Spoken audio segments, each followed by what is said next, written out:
One of the most common questions that I get is how do you get started in real estate? And a lot of people think, or most people actually think, that you have to become a licensed real estate agent to get started in real estate. They think that you have to become licensed even to make any money in real estate.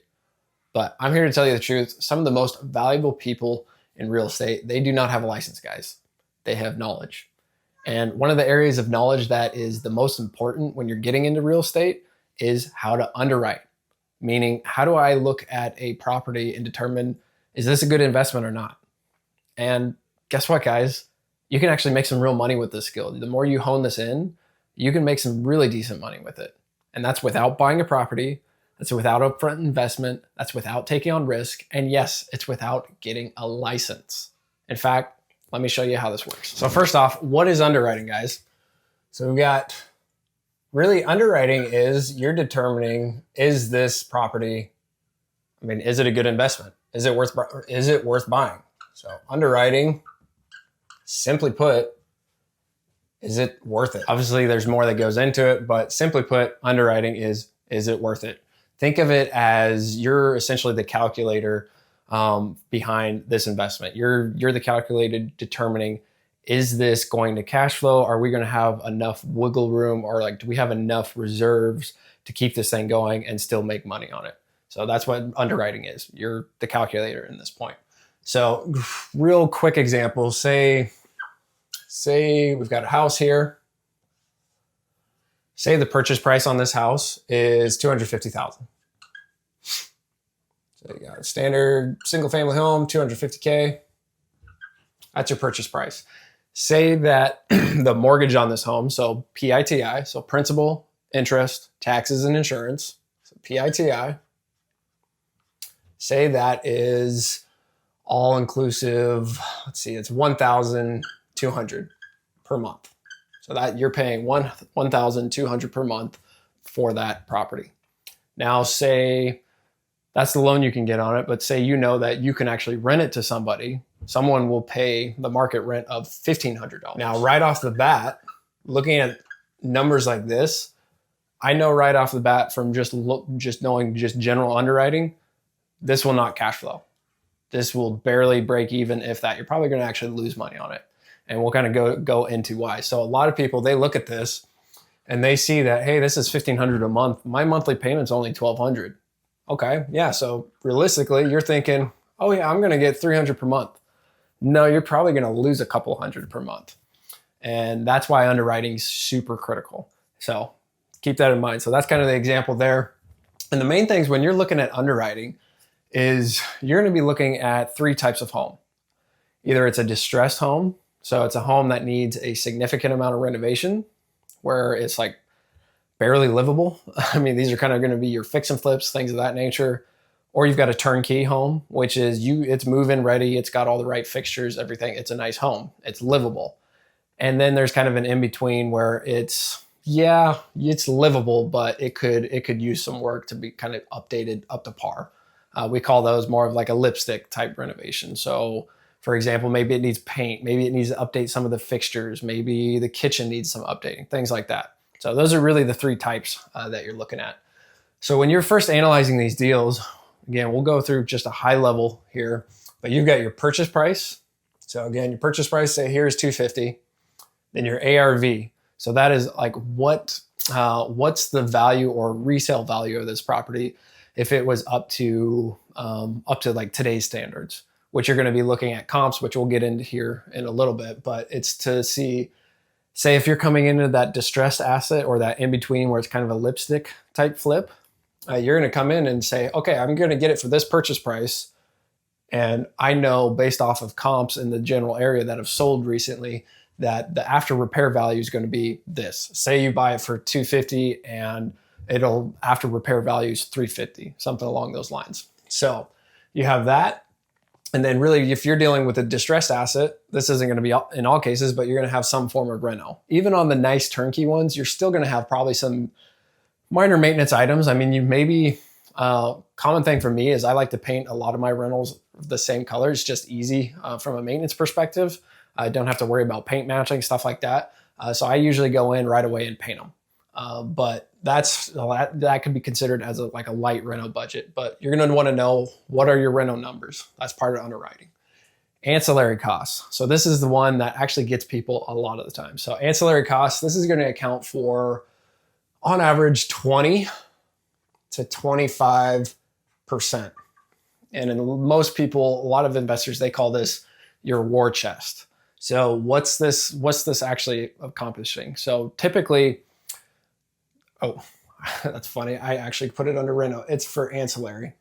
So for these costs, what you're really looking at is what is the vacancy of the property. So you're accounting for vacancy, you're accounting for capital expenditures, and then you're accounting for general maintenance. Now myself, I'm more around the 20% range just because I know my properties and kind of what the expenses come up. I mean, I own a property management company, so I've got a pretty good gauge on where everything lies at. But if you want to be super conservative, definitely put it at the 25%.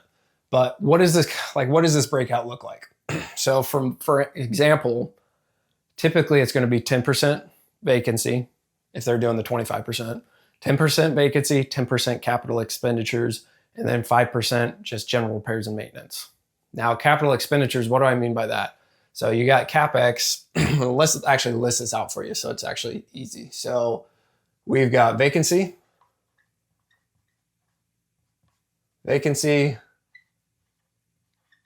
Capex, and repairs, maintenance. So repairs and maintenance for the 25%, again, I'm just gonna go with my example because this is how I assess properties. I automatically take that off the monthly. So you can see here, 20% of this is, so if I can rent it for $1,500, I'm gonna take 20% off of that. So you take 20% out of that, you pretty much break even. You're not making any cash flow whatsoever. Now you accompany everything else that goes into it. You're gonna lose money on that deal, unfortunately. So vacancy, I've got that at mine. I usually account for 5%. I have a pretty decent time filling properties. It's typically, I don't have an issue with it. So Capex, I do put that at 10%. And capital expenditures, this is gonna be like your main items like your roof, your HVAC, your plumbing, stuff like that. If it's going to account for a major repair. These major repairs, inevitably, they will come up. And people, they do not account for these costs. They do not account for these costs. And when they go into rentals, they're like, man, this is absolutely terrible. I didn't make anything. Yes, because you did not underwrite the property properly. So again, this is part of that. You've got 5% vacancy, 10% Capex, repairs and maintenance. I've got that at 5% as well. So that comes to the 20% that I mentioned there. So those are those ancillary costs. They're kind of the gotchas that a lot of people, they don't account for. Now, other thing that you're going to want to factor in is like utilities costs. You're going to want to look at what are your, like, how much do your taxes fluctuate? Granted, that's going to be lumped into your mortgage payment typically, but you're still going to want to look at like the county, the local counties. Has it been increasing steadily? How steadily? How much has it increased year over year recently within the past 5 years? And you're going to have to factor those numbers in because that's going to bring in your overall expenses. And you may not have the ability to raise rents to accommodate that. So it's something to keep in mind. Also, if you are including any of the utilities in your rent, maybe you have a different strategy where you're actually going to rent it as an Airbnb or something like that, where you're paying the utilities. You need to make sure you're factoring in those costs. So that's a lot of the ancillary costs. Those are the like big gotchas. The other thing you want to factor in is comps. So what do I mean by comps? So comps are comparable properties. This kind of goes into when you're determining the ARV of the property, so the after repair value, you want to see in that neighborhood or that vicinity similar homes, like similar type homes. Say it's a 3-bed, 2-bath. You want to find other 3-bed, 2-baths that are within that area, similar style, similar fixtures, similar upgrades, similar trim levels as best as you can, and determine, okay, what did they sell for? And I try to factor in within the last 3 to 6 months. 6 months is kind of stretching it, especially with how fast things shift. But within the last 3 months, you're usually typically pretty safe. And then you can get a judge if you have a good data set on what that after repair, like what is this actually going to sell on market? So comping is an important one. A lot of people, there's various ways of doing it, but the important thing here is the important thing there is really being familiar with your market.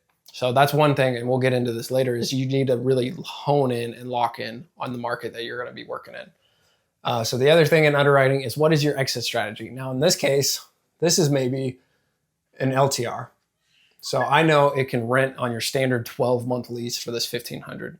But say as a short-term rental, I know I can double that. Or maybe in this instance, maybe it's an area where it's not a vacation area. So it's like, okay, maybe I'm actually not going to break even. I'm not going to do that much better than a long-term rental.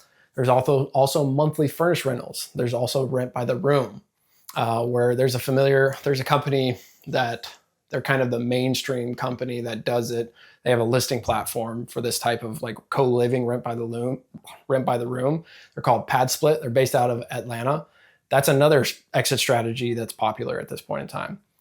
The exit strategy may also just be fixing it and flipping it to an end buyer. Again, you got to determine what type of deals are you wanting to underwrite, and what type of exit strategies you want to familiarize yourself with to where you have really good confidence in your numbers. That's going to be important, is you need to be confident in your market and confident in your numbers. So really, at the end of the day, your job is just to make sure that the math is making sense. Because if you have no math, that's going to equal no money, and you are not going to do well as an underwriter, unfortunately. So that's great. How do you actually make money with this? Well, we'll go through this real quickly. Now, again, underwriting is a skill. I'm not saying that it's going to be easy, and you don't want it to be easy. Otherwise, everybody would be doing it. But really, how do you make money with this skill is number one, you're going to want to determine your market that you're going to operate in, and it may be a couple markets. I would suggest starting out with one market. Typically, your home market where you're at is usually best, because you're going to be familiar with that space.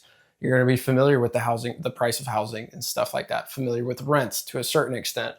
It's just going to be a lot less barrier to entry if you do that. So determine your market and find your buyers. So as far as investors, for buyers, you're going to want to be looking at, say, your local real estate meetups, your local RIAs.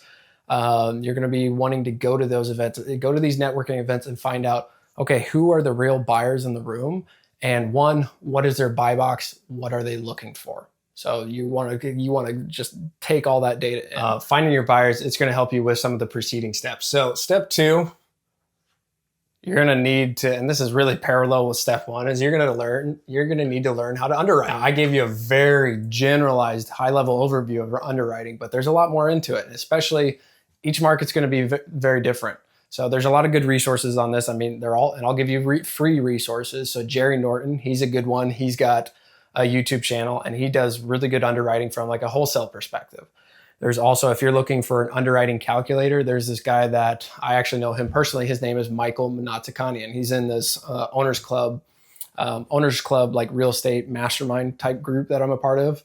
He's got the school community. It's called Wealth Through Real Estate, and it's a free community. So you can go in there and get his calculator. He's an engineer. He's got it all set up nice. He's got that type of mindset. That's a good way to get a free calculator if you really need something in hands like that. There's also, where I learned underwriting was from Bigger Pockets. So they've got a lot of good resources on there. You've got Brandon Turner, who used to be with Bigger Pockets. He has, what was his book? It is the book on rental property investing. That has a very good scope of like what's all involved, and it goes in depth as far as what those ancillary costs looks like. So highly recommend that.